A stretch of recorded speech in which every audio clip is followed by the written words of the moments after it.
Jess, we do live in a culture, though, that is obsessed, like, with food, what everyone's eating, the weight, all of that. Do you feel that pressure? I did. I absolutely did. So I turned 30 this year, and, you know, this is the year that I've kind of come to acknowledge different parts of my personality and different things, and I acknowledge them and I own them. And one of the things that really jumped out at me was I have a weird relationship with food, and it started when I was in school, because people that I was around would be going to Wes on Friday. Now, I'm too much of a goody two-shoes, I never went to Wes.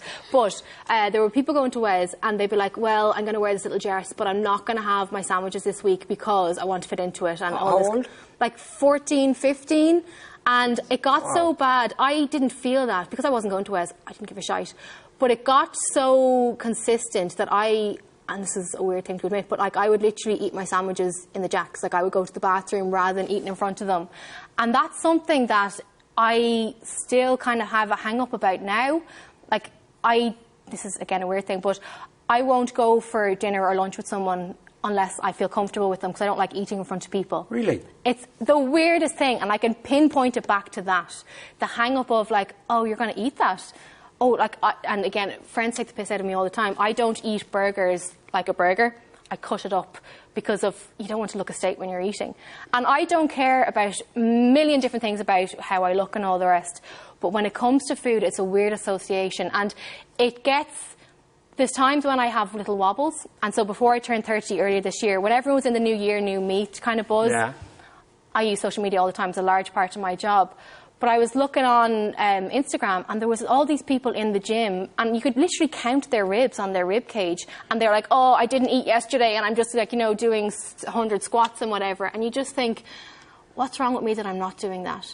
And, like, this is a weird thing now, and I'm going to say this to you, and I adore what you do and all of your work. This is what I love on live telly. Go on.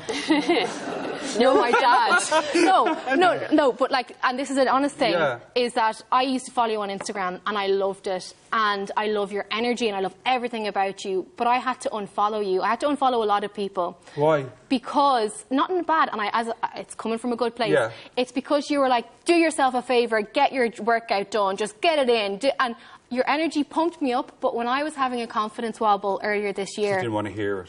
I didn't want to hear it. That's fair enough. And it's not about you, it's about how I was. I think that's something that we need to be so conscious of when we're having these conversations. Or when you do walk into a shop and you see all these magazines of ridey people and you think, I don't look like that.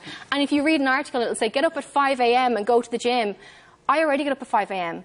Like, I'm doing other stuff. My priorities in my life are different.